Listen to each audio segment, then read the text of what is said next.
Shattering Glass Chapter 21. Breakup? We didn't break up. He gave me away. Rana Perry. I called Debbie Mahone. I took her out for pizza, knowing we'd be seen by plenty of our friends. I planned to go to a movie, but Debbie suggested we rent a video and go to her house. Her parents were out. We did some heavy breathing on the den couch, and Debbie tendered the offer she was famous for, making feeble excuses. I turned her down. I could be a shit, but not a slut. Besides, I knew that Debbie would tell all her friends that we had made it. Debbie prized prowess over reputation. I left, depressed and guilt-ridden. Rana would hear as soon as she stepped through her front door. Rana didn't call. She faced me down in person. Young, Rana's here. My mother appeared at my door. She was holding a book, one finger saving her place. Okay, Mom, I'll be right out. She seems upset, Young. Is something amiss with you two? Amiss. My mom actually talks like that. Sort of. We need to talk alone. The sun is peeking through for the first time in days. Why don't you sit in the garden? I trudged downstairs, and my heart did a crazy tap dance when I saw her. Rana stood with one foot planted and the other raised on the toes, pivoting the heel right then left. She looked tense and pale. She raised her eyes. I don't know why I'm here exactly. I do, I said, trying to keep my voice steady. Let's go out back and talk. She nodded and stepped past me through the living room and out the French doors. The Victorian knot garden, my mother's obsession, had a small fountain with cherubs spurting water from puckered lips. Rana assessed the manicured shrubs. This is beautiful. I shrugged and avoided her eyes by feigning interest in the surroundings. I nodded at the fountain. I don't know why anyone thinks fat babies spitting water is considered cool, but my mother says it's enchanting. Rana sat down, perched on the edge of a wrought iron love seat. I'm sort of out of my element here. Bet you don't play much croquet on this lawn. I laughed. It sounded hollow. No, driving wickets in this lawn, getting bare patches would send my mother into cardiac arrest. Rana put the tip of her tongue up against her top lip and lowered her head. She looked up through her lashes at me. I guess I know how she would feel to have something. She paused. Something so lovely, spoiled. I turned away, feeling like I had eaten rocks. So it's true, Rana whispered, inhaling audibly. She spoke again, stronger. You went out with Debbie Mahone. I didn't answer.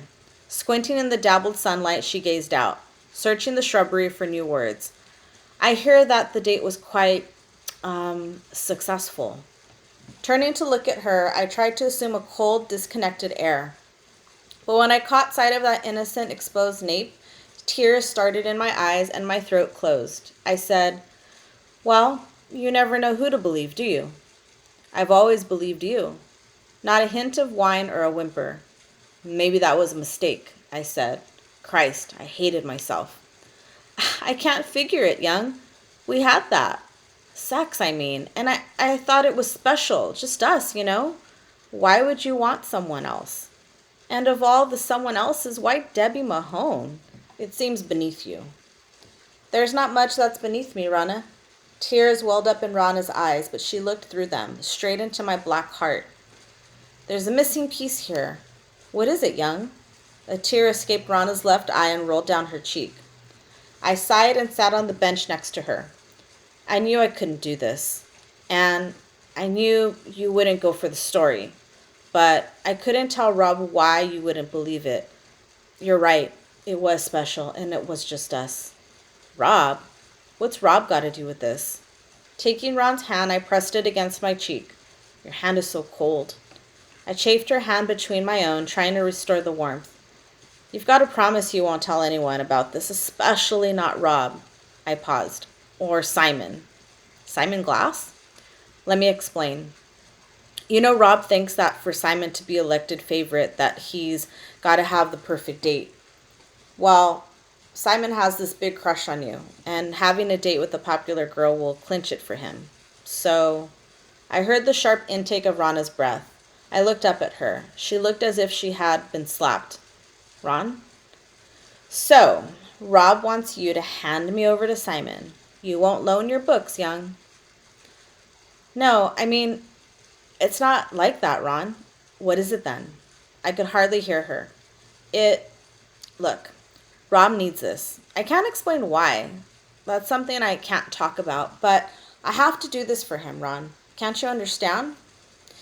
If, Rana said, slow and quiet, if I asked you to pick between this game you and Rob are playing and her voice shook, and me, would you do it?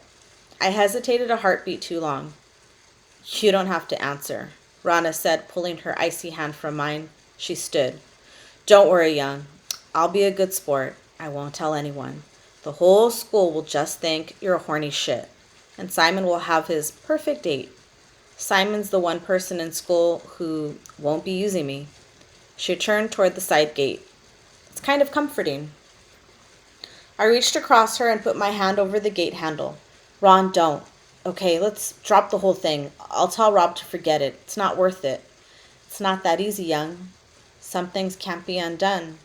Whether I go to the dance or not is unimportant now. The fact is that you were willing to hurt me, use me, and my feelings to please Rob. You traded my trust for his. You know what, young? You're not worth it. She sighed. And you need to ask yourself why Rob wanted me. Why me? I don't think it has much to do with Simon at all. Our eyes locked in mutual misery, but beneath Rana's hurt there was something unyielding. And right then I knew something about Rana that I hadn't managed to see before. When she turned her back on something, it stayed turned. It was over. When I had agreed to Rob's plan, I'd done it with only my hurt and Rob's in mind. I hadn't thought about Rana's at all. I wanted to hit rewind to make this all go away, backtrack and make myself a better person. The only way to do that now was to let her leave with dignity. I released the gate handle and stepped aside. I love you, Ron, but you deserve better than me. I'm sorry. I know, she said gently with a tenderness that ripped me apart. Me too. She pulled the gate shut behind her. The latch clicked securely into place.